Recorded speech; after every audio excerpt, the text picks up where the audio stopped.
And we are live. Welcome to another episode of Sistah-talk with Valerie. I am your chocolate smoothie, Valerie McAllister, author, entrepreneur, producer, mom, black woman extraordinaire. And I am very happy for tonight's conversation. Sistah-talk with Valerie is sponsored by Armstrong International Media and Untapped Music Radio. Untapped Music Radio, where we air every Friday at 7:30 and do a replay on Saturdays at 6. Untapped Music Radio is the place to be. If y'all don't know nothing about it, check it out. And also check out Armstrong International Media, AIM for short. So tonight I have a really special subject matter and special guests. And I want to say that this was inspired because, I was thinking a lot about as I was growing up as a dark skinned little girl and all the challenges that I faced being dark complected. There is something that is unfortunately in the African American community, there is sometimes internal racism that happens, and it is directed to about colorism. And as I thought about the things that I had gone through, I thought about my grandchildren. I have grandchildren of all shades and colors. They are all beautiful. But I reached out to my grandchildren who are chocolate, like their grandmama. And I wanted to know if they had experienced some of the same things that I had growing up as this dark skinned woman. As a dark skinned little girl, I had these raccoon eyes. I still have them. Put a little makeup under my eyes to cover it. I had my daddy's nose. I had my daddy's hands. Now at 58, I can embrace all of me, but that wasn't easy to do as I was growing up. So I just wanted to have a conversation. So with me tonight is my daughter Kia and two of her children, Zoe Rain and Corinne Reed, who I call Mama. And Mama is a little nervous because this is her first time doing a Facebook Live. But Mama, you just act like you're having a conversation with your grandmother. And the only people that's here in the conversation is you and me and Zoe and your mom. So I want you guys to introduce yourself. Kia, you want to start? I'll let the girls start. I'm Corinne. You gotta speak. You got to talk louder, Mama. I'm Corinne, I'm sorry, Corinne. I'm Corinne. I'm Zoe. And I'm Kia. And Mama might needs to sit a little closer to the mic because I'm having a little trouble hearing her. Corinne, can you tell what is your age? How old are you? I'm 15. Can you see her? Mommy. I can. I just need to hear her. And if she's closer, a little bit closer to Zoe, move over a little bit closer to Zoe to kind of snuggle in, then I can hear her better. Zoe, how old are you? I'm 9. Okay. So let's take a deep breath because this is just us having a conversation. And we had a really good conversation about this probably last week, Corinne and I. But let me just ask you and not assume, because the subject matter is the impact of colorism on little brown girls, little dark-skinned brown girls. So let me ask you, Corinne, is this a subject that speaks to you? Does it resonate with you? Is it something that you can relate to? Yes. And why is that? Because I think that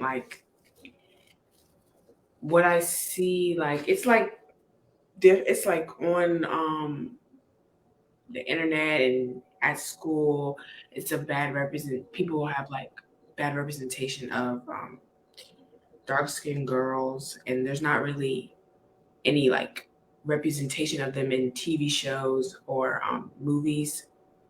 And in school, it's just like, I don't know, it's just more recently people have been pointing out my skin complexion more often than like ever now. I'm not sure why, but I don't know. I never really even noticed.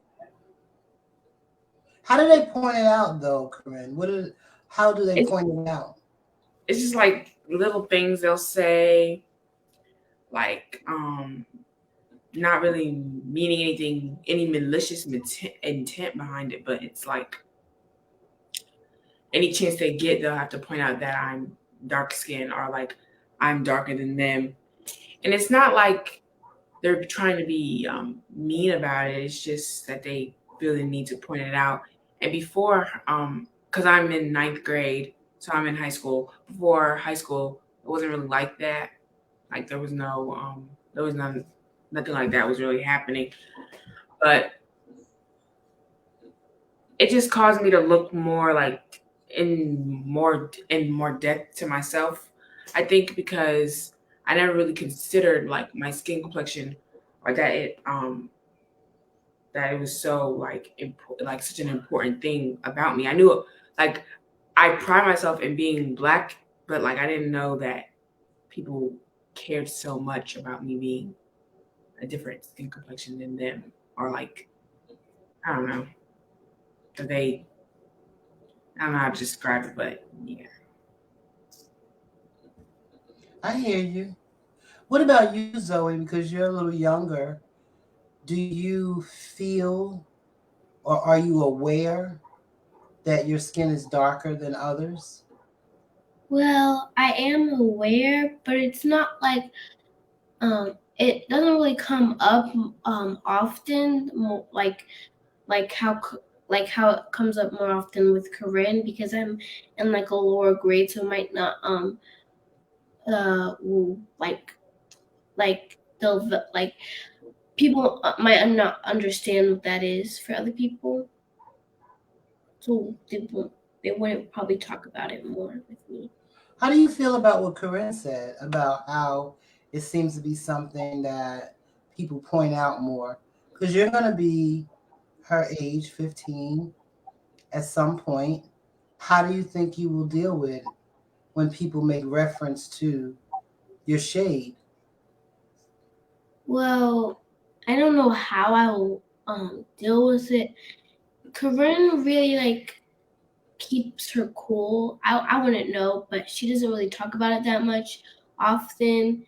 I probably wouldn't say much about that because it wouldn't probably affect me from my point of view now. But if someone talks about me in a certain way, like my hair or my complexion, then I would get mad because they have no right to talk about me. So, Mama, I'm going to call you Mama because that's what I call you. I know it's Corinne because you're 15, but tell me how it feels. I remember being 15, Corinne. And at 15, I think my biggest thought was what my friends were doing, like the boy that I liked, how much fun I could have, where I was going to go.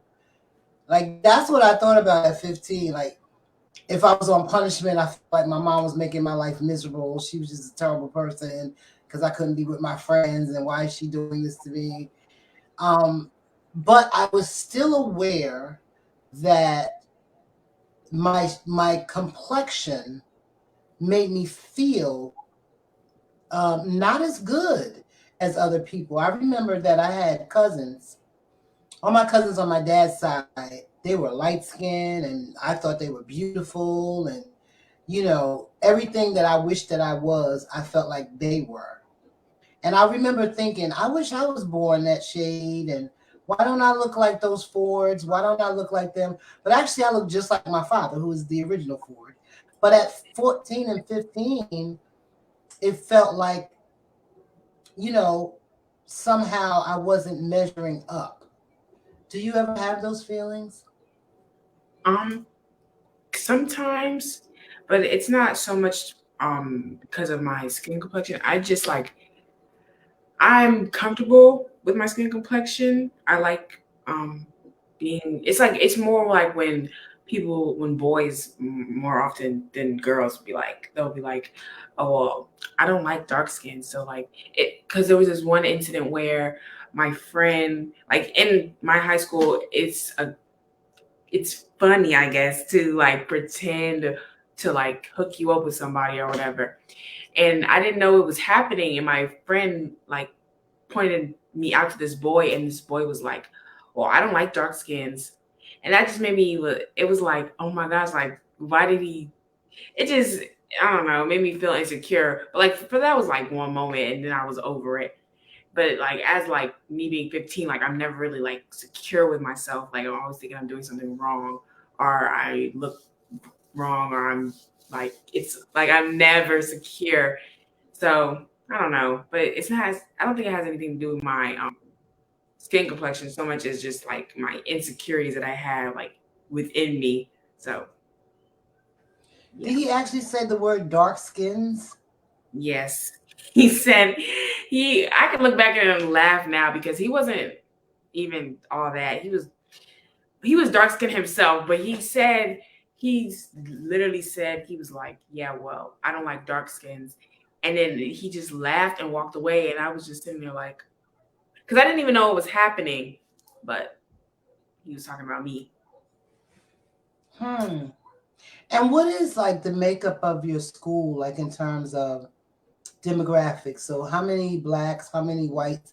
If you could think of a percentage, are Um, you I don't know. It's my school's like pretty diverse.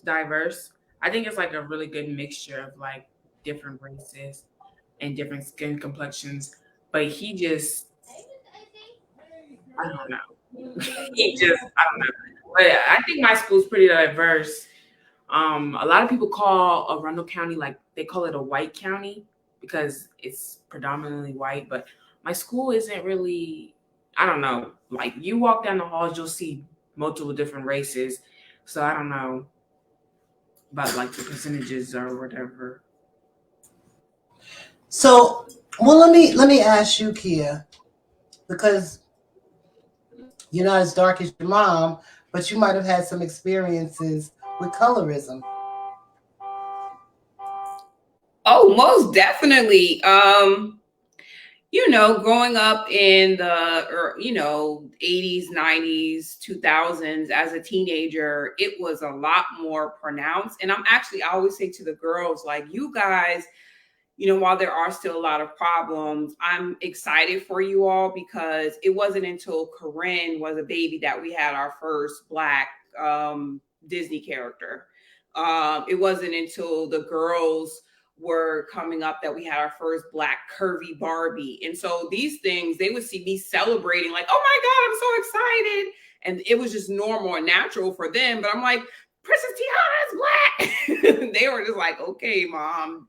They didn't know the big deal about it. But for me growing up, like definitely we had so many videos that I even watch now of my favorite songs, and I look at how the women in the videos are portrayed. It's usually women of lighter skin, longer hair, who are the feature girls in the videos.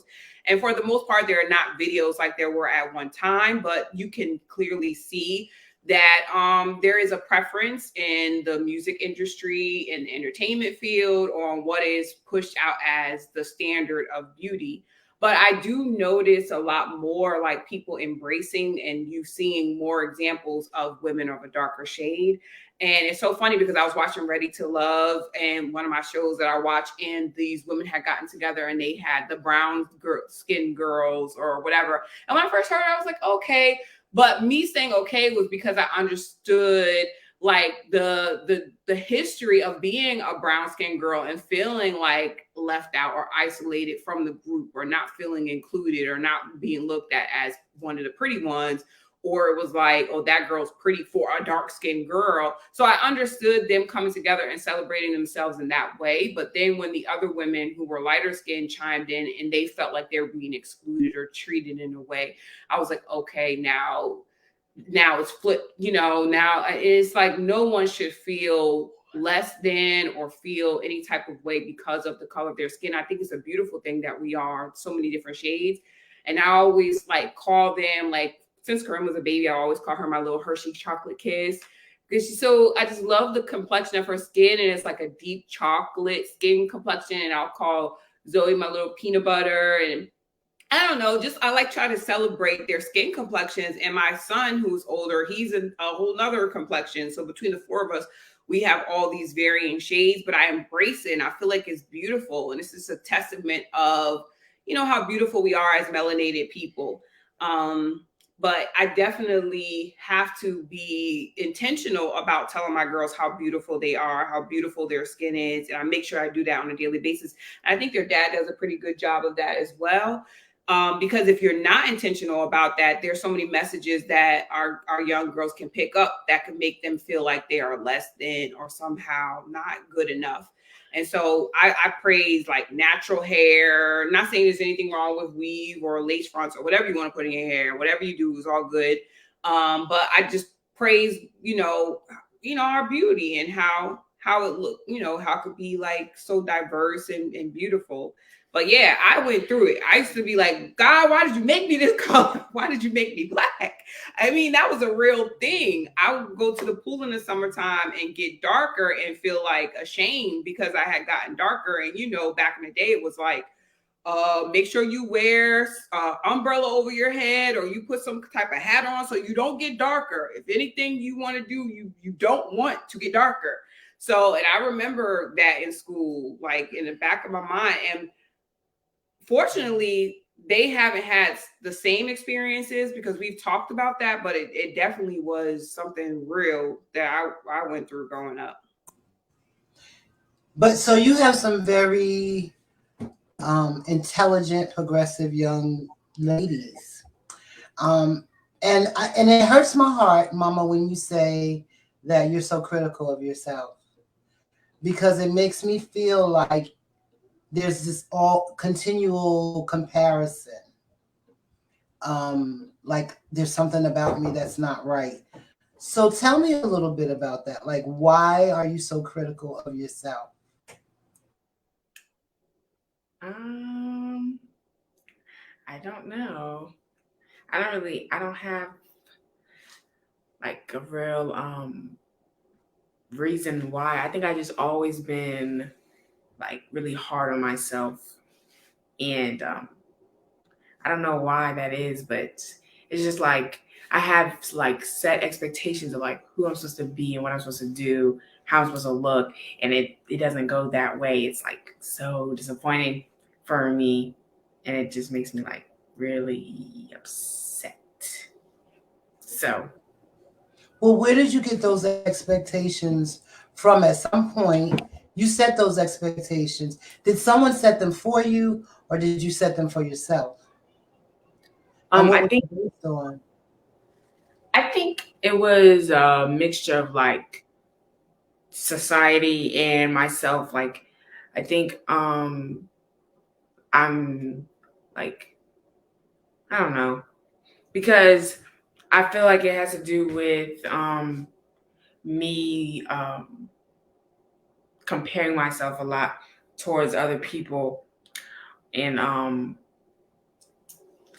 and like not understanding that I don't have to be like them. I could just be myself. And I want to say, I remember that when I was younger, like comparing myself to girls in my school who I felt like because they were prettier, their experiences probably were better, or because they were lighter, their experiences were better. And I would do the same thing or imagine myself being compared to girls in videos. I cannot imagine what it must be like for our young girls today with the comparison, because it is so much more constant, the comparison.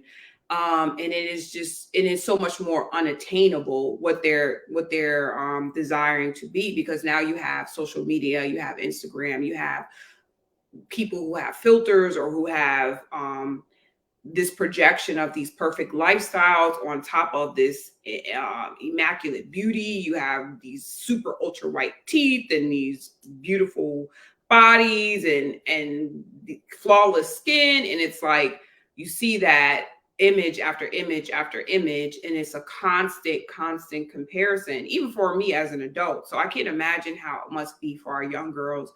And as a mom, the only thing that I can really think to do is to limit the amount of time they're allowed to be on their phones, and to constantly praise them and to have discussions with them about comparison. But I know that it's still something that they have to deal with, because even in school, like, I don't know if I could tell this, but Corinne had like a situation with someone, and automatically they put two pictures side by side and there was a comparison between the two. But it's not only her situation. I've seen that, like, being because I'm an educator as well. I've seen where kids will take screenshots of pictures offline, where they have on one side, they have the one girl, on the next side, they have the other girl from their social media profiles, and they're drawing circles around what they call flaws and comparing the two girls. And it's not uncommon. A lot of bullying goes on that way. And, you know, people get really bold when they're anonymous and giving a critique of a person. So you have people having these anonymous statements or bullying that they're doing to children. So I thought I had it rough growing up, but it's just at another level at this time. And I guess it just calls for me as a parent to just be extra vigilant about being involved. I try to make a point to talk to my girls. I hate when I feel like something's going on with them and I don't know exactly what it is, because as a mom, I want to like talk them through it or be there for them.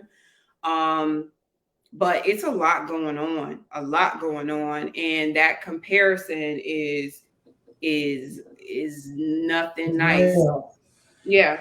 So, Zoe Rain, you are so bold and assertive, like your personality. You're creative. You kind of say what you feel. It's like, yep, I'm Zoe. So, where does that come from? And tell me a little bit about that.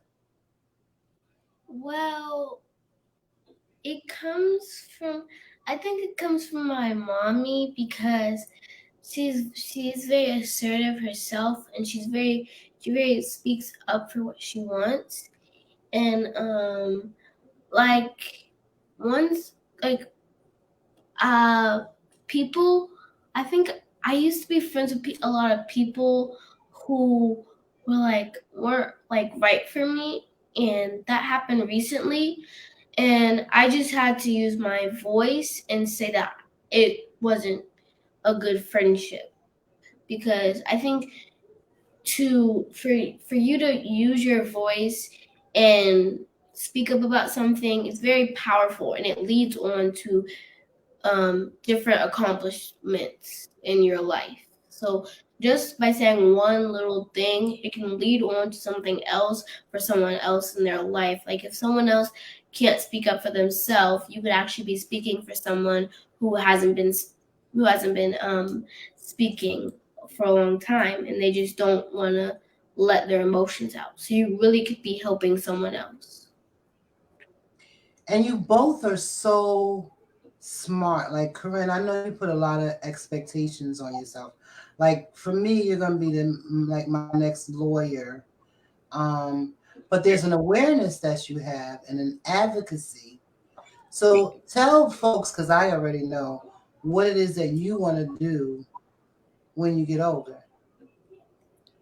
The plan is to be a psychologist, but my mom really wants me to be a doctor. You can be a doctor, be a psychologist. I'm not gonna do that. So what made you want to be a psychologist?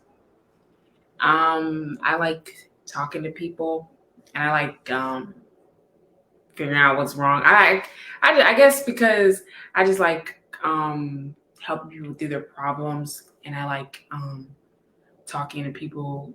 Like, I don't know. It's just something about hearing people's problems and helping them work through it. It interests me. And I actually take a psychology class right now.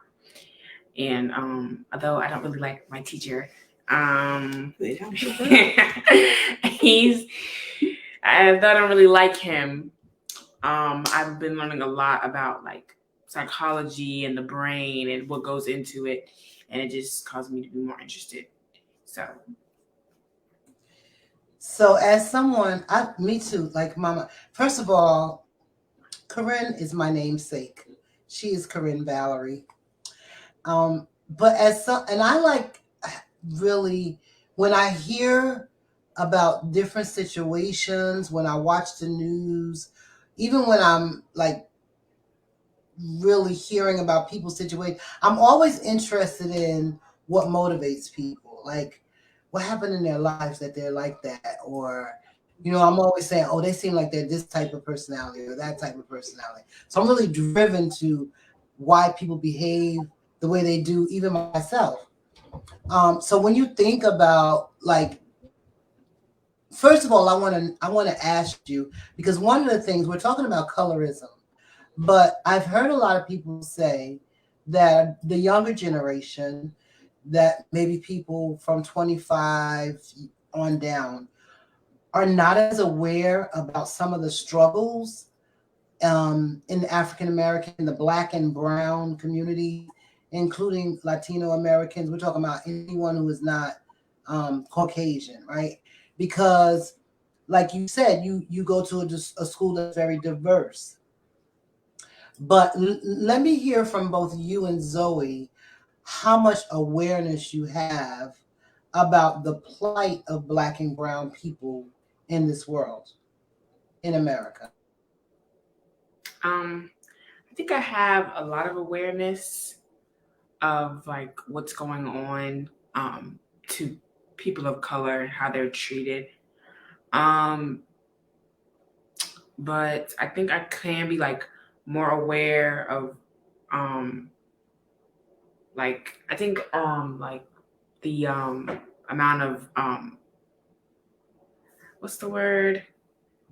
The amount of like how I should be more appreciative of how I'm like living, because a lot of people, like a lot of people of color, they're like really going through it. And so I don't think I'm aware of it, but I think I should take it more into account because I don't know, because I can be more appreciative of the things that I have and not take it for granted. What about you, Zoe Ray? Well, I would say myself, I have a lot of awareness as well because like like my friends, they would always like try to look better in a way. I don't know how to like say it, but they would always try to like present themselves in a good way, and that's what I want to do myself. And also my awareness is that I see a lot of people um on like people of color like just walking around, and I notice like that they lift their head up like with so much strength, and like it's like amazing. So I have a lot of awareness of what is going on because I watch a lot of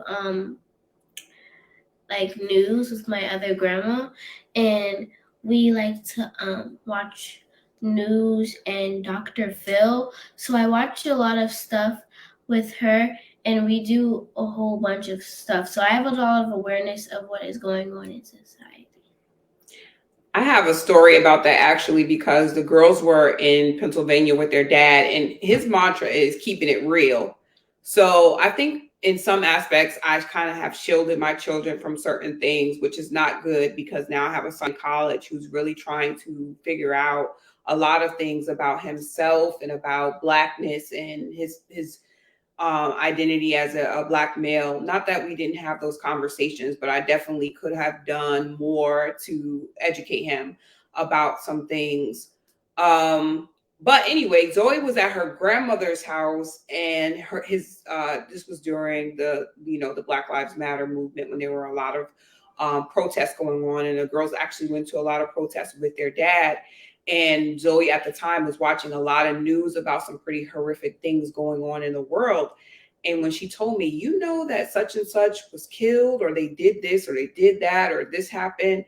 And I said, Zoe, you shouldn't be watching that. You're too young. She said, well, I need to watch it, mommy, because if I don't watch it, I won't know what's going on in the world. And it just dawned on me like, oh goodness, this child is ready to know what's going on in the world around her. And I always was like, when all that stuff was going on, I was like, okay, how do I have these conversations, and how do I say it to them without like, instilling a fear in them about their safety, or but the truth of the matter is, she was a lot more prepared and ready to have the conversation and face what was going on than I was ready to have the conversation with her. And so now my focus is just like, as much as possible, having conversations about the realities of what's going on in the world, because there's so many different perspectives and viewpoints, and there are a lot of young people who feel like racism isn't real, black people aren't really going through anything, oppression is not really real. Why are we still talking about these things?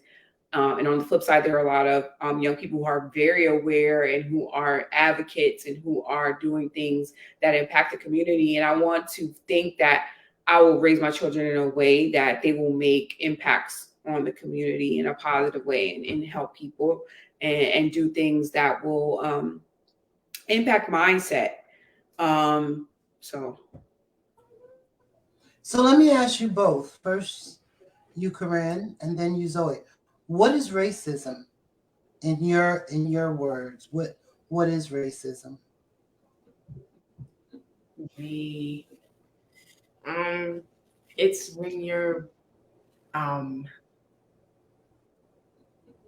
blatantly rude or disrespectful towards another race that isn't your own, just because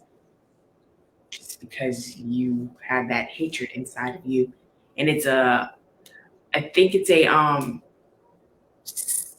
what's the word, systemically, like it's a system it was made by white people during, like, I forgot, but I don't know, but basically what I just said. So you said it's a system. And so what does that mean that it's a system? Like, basically, white people in this case have like all of the power, or like they have the most like authority, like in this hierarchy. And like when and black people and any people of color, they're usually like come second, which is like bad, but I don't know how to describe it. But Okay. What is racism, Zoe? So for me, racism is like, so for example, racism is like, if like you're someone that's like a white person, if you're not, like, you don't have a race kind of, if you see someone um like walking across like the street or something, and you yell at them and you're calling them names and you're beating them, that is like, and you're calling them what you shouldn't call them, like the N-word or something, and you just think that you're more superior than that person, and you think that that person should like, still, like, from a long time ago, they should still be enslaved, and like you think that you're the best person, you're the best like person there ever was, you're the best race. That's good. So you guys know, and your brother, that your grandmother is the most militant person you'll probably ever meet, right? And you guys are so subtle. Your mom knows that. I've softened up as I've gotten older, but I come from a very militant background, and when I say militant, very pro-black, very aware of my blackness, very aware of the inequities that have been kind of, I want to say a word, but that we have as Black people been had to go through. And so one of the things that I want to say to you two is that I would like for you to do some research about what racism is, because it's difficult. I want, as young women of color, I think it's important to at least understand what it is. And it's not necessarily so there's a difference between being racist and being prejudiced. And Corinne, you were right as you talk about the balance of power. Because for me, in order to truly be racist, there are people who are bigoted and they are, supremacists, white supremacists, and they hate black people, brown people, gay, lesbian people, anybody, Jewish people that are not like them.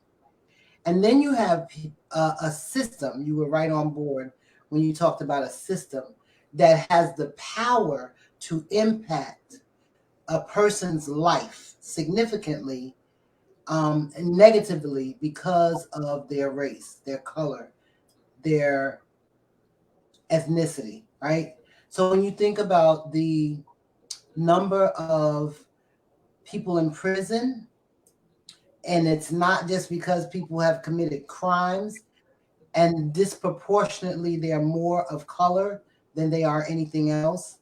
When you think about, and our history is far more than slavery, there are things that were put in place to keep people of color at a certain level. Like, for instance, Grammy's getting ready to buy a house, right? If we were back in, I don't know, almost like 30, 40 years ago, that's not that long ago, Grammy couldn't buy a house in certain neighborhoods because people wouldn't, a mortgage person wouldn't give Grammy a mortgage. I couldn't get a loan to buy a house, because legally people were able to keep me from buying a house, because when you purchase property, you create wealth because of the color of my skin. Um, People actually have created, when you hear people talk about projects, it wasn't created for Black people. There were housing for people who were low income, right? And white people were in public housing as well. It was meant as a way to help people sort of grow and save money and be able to build. But then it was divided, and people of color were put in a certain place, and other people who were not of color were put in a certain place. And projects was built over environments that were toxic, and opportunities wasn't given. It's a lot that goes into racism. It's a lot that goes into keeping one group of people in a certain level because you believe that they are inferior. And you don't have to live a certain place. You don't have to have a certain amount of money to feel the impact of racism. And that's why I want you ladies, you young ladies, to research and learn about what it is, so that when you are faced with it, you understand what it is, and then you develop some strategies to address it. You see what I'm saying? Yes. Actually, Mom, I think what I'll do is this summer in my job, we read a book together, my coworkers and I, called This Book is Anti-Racist. And I have to get the name of the author, but it is a book I think that anyone from Zoe's age to 99, and it really simplifies systemic racism and its impact on people. So I think I'll get that book for the girls to read, but they can also do their own research. And for adults, couple of books that I'm reading that have been pretty good is the 1619 Project. And I just started it. This has been a good book that's been eye-opening about the history of racism in this country. You know what's so interesting is I'm just reading the foreword or the introduction of the book, and the author is talking about like the research that these historians performed in order to make their interpretations about the history of racism in this country and how it still impacts people today and plays a part in their lives. And she's just talking about how so many people just came against her book or this publishing in Times Magazine. So they created a book out of it. But at the time, it was like it was all this effort to just disqualify the book. And I know we're at a time where we're just coming off of a lot of implementation of efforts to face inequity or to talk about equitable practices and organizations. But you know, with the turn of the tide politically, how much that is being pushed against, even in Virginia with the new governor. And there were a lot of efforts that were pushed out to talk about equity in an open way, so people can learn, and so that it wouldn't continue to impact particularly children of color. And now there's this pushback to just shield it all away. And it seems like every time there's an effort to kind of broaden everyone's mind so that we have an understanding and so that ignorance does not continue, there are all these efforts to just like, no, because this balance of power is going to be impacted. So I think it's just up to people to kind of be aware and push for things and keep their eye open about things that are being done, especially in the local government. And what they mean and the impact that it will have on our children of color in particular, and all children, because things like critical race theory or things like teaching our children about equity, it doesn't just impact Black people or people of color. It impacts everyone. It impacts how we live our lives. It impacts balance of color. Everything. People always say political. I don't want to get into all those politics, but the political is personal. So your politics impact the food that you're able to eat or not able to eat, the health care that you're able to get or not able to get. You know, it impacts every facet of our lives. And so I don't want people in control of that if they're not going to actually be working for the betterment of everyone, you know. Absolutely. Yeah.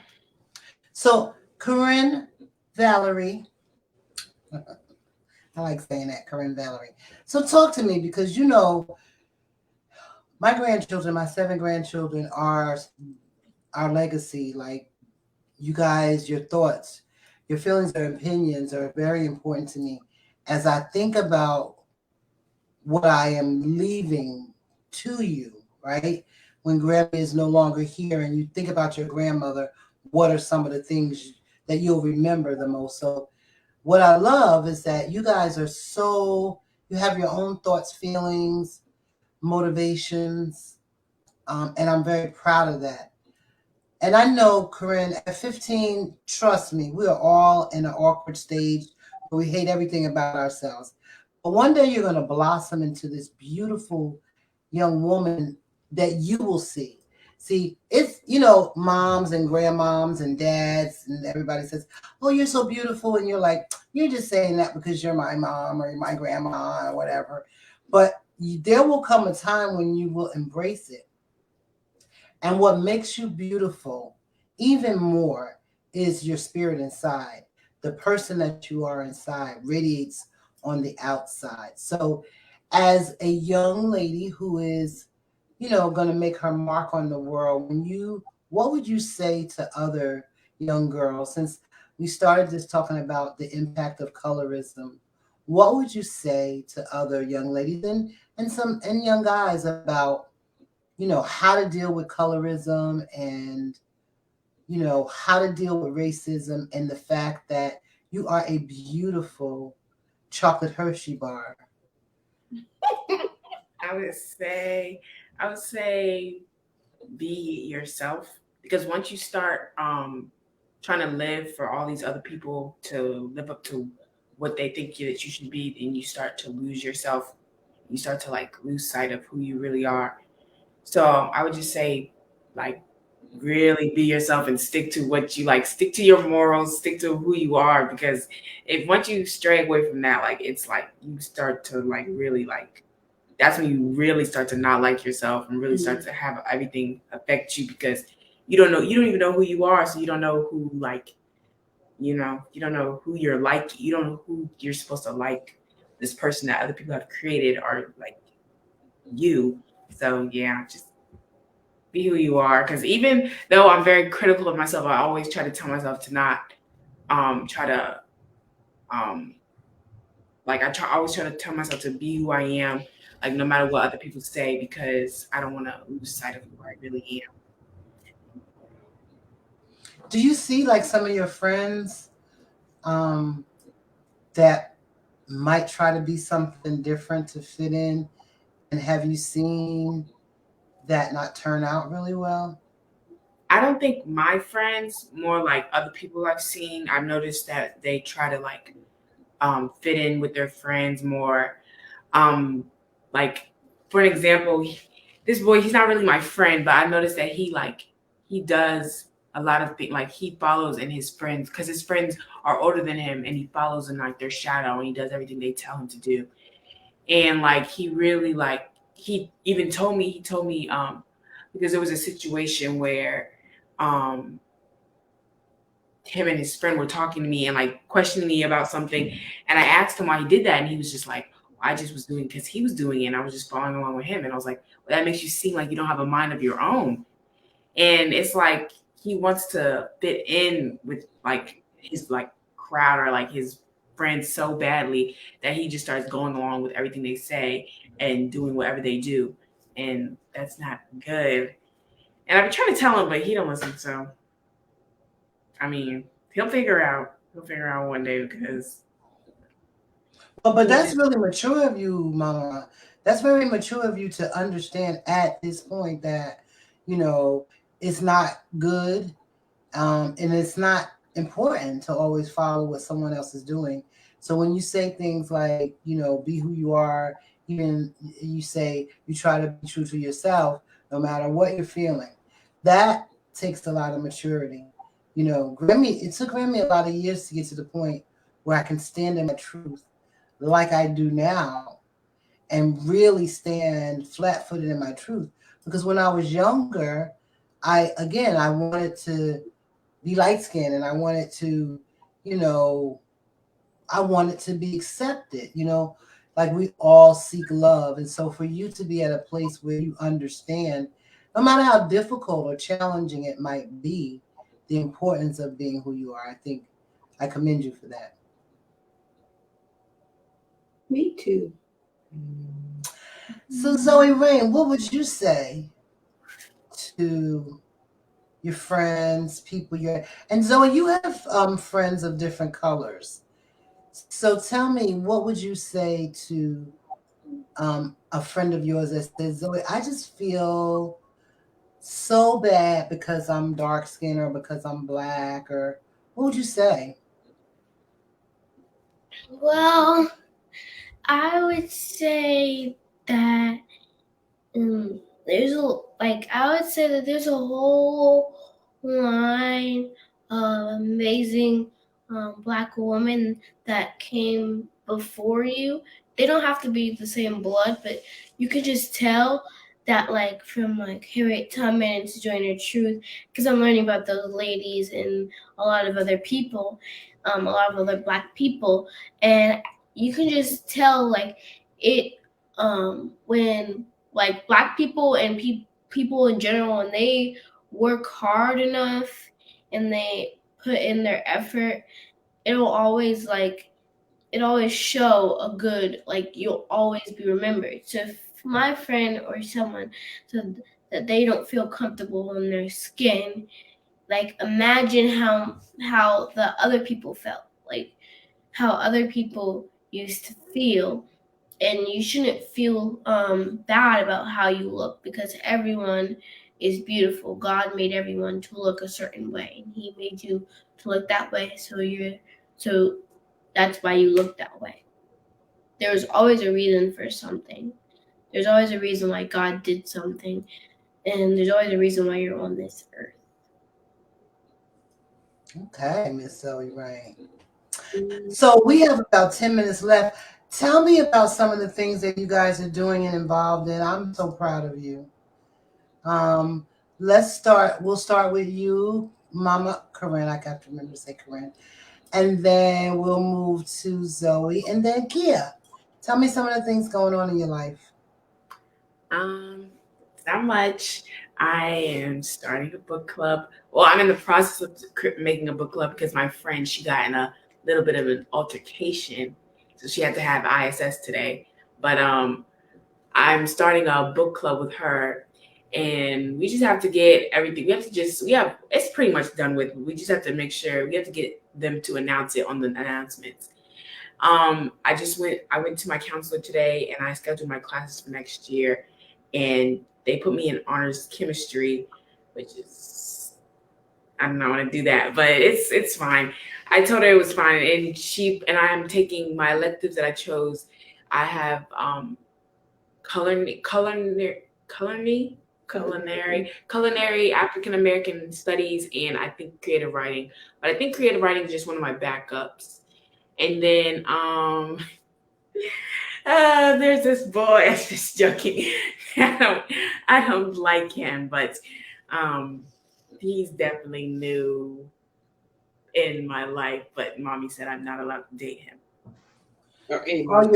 Call Grammy and we'll talk about it. You're 15. Of course, you're gonna like somebody. We'll talk about it, Mama. It's okay. Zoe, tell me what's going on in your life. As long as you have your head on shoulders with you, which you do, you could be a positive influence on this person and bring them to meet the family and let the family get to know. I was trying to tell mommy all of this, but she was like, "No boys, no dating." No, I said you got friends. She said that I have to do. I'll tell you, Grammy. Okay, we'll talk about it. You can bring them to meet Grammy.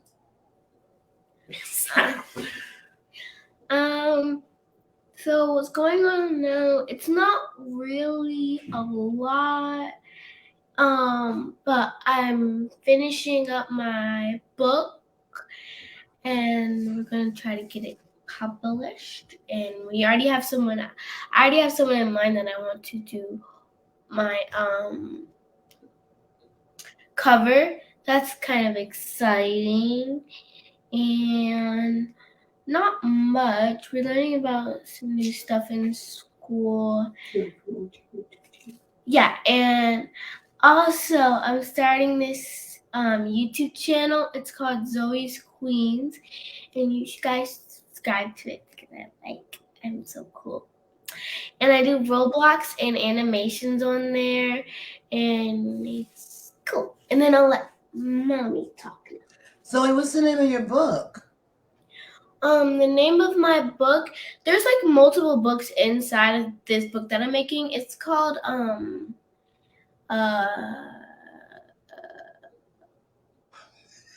Valerie. No, not that book. What's the other one? London. Something London. Something London. London. Something. Well, I want everybody to know that Zoe has written multiple books, and we're trying to get her published. She's a very good writer, even just as good as a lot of adult writers. So we're going to get her published this year. That's goal. And her mom, I'm going to be on her mom because that's the job. My grandchildren are fabulous people, and I'm not just saying it because they're my grandchildren. They are some fabulous people. I just want to tell you. So Grammy appreciates you guys so much being on here. We're going to hear from you next, Kia. But I just want you to know how very proud I am of you both. Very proud of who you are. Very proud of the head on your shoulders. just very proud of you as human beings, and just love you to pieces because you're my grandbabies. Love you, Gammy. I love you too, Gammy. Kia, what do Yeah. you tell me? Well, I feel like I'm being a mom, and it's just one of the best jobs. I am very proud of my children too. And where we are now, my son is in college for his first year, and so it's just been me and the girls, and it's given us a good opportunity to get closer and talk and spend time. And I think it's a great investment time right now because I know that they're being shaped for their futures. So I'm thankful to God that we have an opportunity to be in close proximity and get closer. And it's been really a lot of fun doing that. Also, I have been doing a lot of reading recently and just thinking about a lot of issues going on in the world. And my thing lately has been that wanting to promote or wanting to hold on to hope, because it has been people that have changed the world when it has been at its worst. And right now we do have a lot of things going on, but I think there is so much opportunity for us to get aware about things and to really seek out ways that we can implement change. And I feel like God is kind of transitioning me to be in a position to do things that are more impactful and that really help people. I feel like I do it as an educator, but I feel like God's put it on my heart to do it in some other ways. So that, and also I still very much interested in film, specifically ministry that deals with faith-based film, to encourage and uplift people. So that's it. And then also recently, I've been starting some writing. That's been a really good creative release for me. I don't have like a project or a book in mind, but it's just been really nice, therapeutic to just write creatively, more so. I feel like I'm trying to return back to the person I was when I was younger. Like, I know a lot of times we feel like we need to evolve into something different, but I feel like we're already born being who it is that we need to be in its purest form. And then we go through life like shedding parts of ourselves. And I really just like, when I think back to the girl I was before all of my experiences, I like that girl. Like, just, I was really weird and awkward and emotional and very in my head, but I'm like, I like that about myself, and I want to get back to just being a thinker and a reader and a writer and a creative, in every way possible. So that's what I'm doing right now. Well, and you do it well. I want to do a plug that Kia and I um, produced a short film for Maisha Gilliam L. And I am so very proud of that work. And one of the things that I'm really proud of is that Kia did an excellent job directing that film. You know, Kia and I, we're a good team together. Yeah, it was, and I can't wait for you guys to view it because I really think that you are going to, you're gonna cry, you're gonna feel the emotions of it. Is really um, very well done. And Key and I work well together because she knows her mom, like I'm this visionary person in my professional life, in my personal life. I have a larger vision, but it is always for me beneficial to have people who are detailed and can walk out my vision. And my daughter does that. Like, I can have something in my heart and head, and she can help it come to life. She can help birth it. She's done that. Like, even with my books, the very first web series that I did, she kept saying, "You can do this, mom." But it was because she did my revision edit and gave me thoughts to help me sort of bring things to life. She's very great at visualization. So you can read something that Kia writes, and she will paint the picture for you, and you almost can see and smell and hear.